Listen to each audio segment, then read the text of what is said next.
एक बार महात्मा बुद्ध एक गांव में अपने शिष्यों सहित घने पेड़ की छाव के नीचे बैठ थे। आसपास के गांवों से बहुत से लोग अपनी मानसिक समस्याएं लेकर महात्मा बुद्ध के पास आ रहे थे।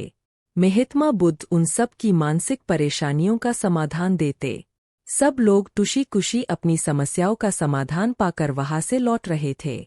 वहीं से कुछ दूर बैठा लोगों को बुद्ध के पास जाते देख एक दुखी भिखारी अपने भाग्य को कोसता हुआ यही सोचने लगा कि अभी कुछ देर पहले तो ये लोग दुखी मन से मुंह लटकाए उन महात्मा के पास गए थे, और अब इतना खुश होकर कैसे वापस लौट रहे हैं। आखिर माजरा क्या है?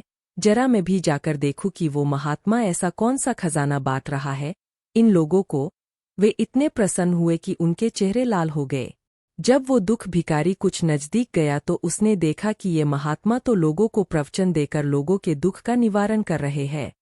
यह देखकर भिखारी के मन में भी तीव्र इच्छा हुई कि क्यों न मैं भी इन महात्मा को अपना दुख बताऊं।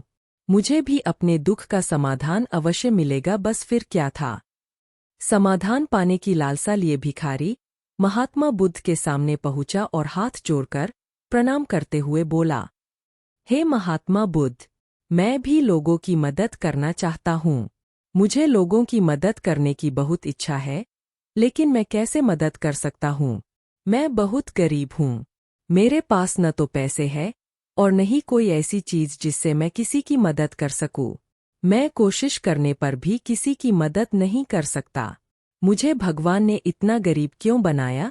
हे महात्मा, मुझ पर कुछ कृपा करो। इतना बोलते हुए भिखारी रोने लगा। महात्मा बुद्ध बोले, आप बहुत अज्ञानी हैं, क्योंकि आप अभी तक इस भ्रम में जी रहे हो कि तुम्हारे पास कुछ नहीं, जबकि दूसरों को कुछ देने के लिए तुम्हारे पास बहुत कुछ है। तुम बिना धन और वस्तु के भी दूसरों की मदद कर सकते हो। तुम्हारे पास जुबान है, जिससे तुम मीठे शब्द बोलकर किसी के दुखी चेहरे पर मुस्कान ला सकते हो।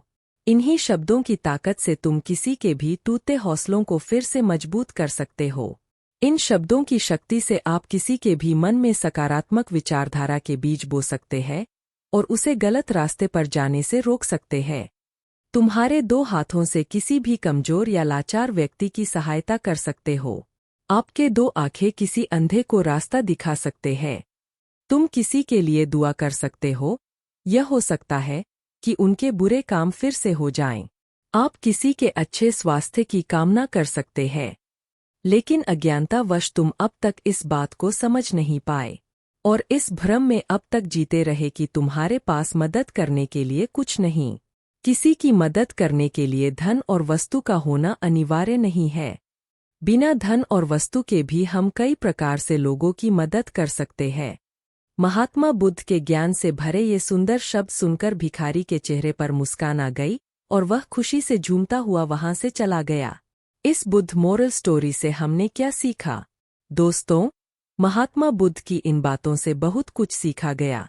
आजकल बहुत से लोग यह सोचकर दुखी होते हैं कि मेरे पास ये नहीं है, बल्कि जो आपके पास है उसी में संतुष्ट रहना सीखें और बिना मतलब के लोगों की मदद करें। इन्हीं से आपको परम सुख की प्राप्ति होगी।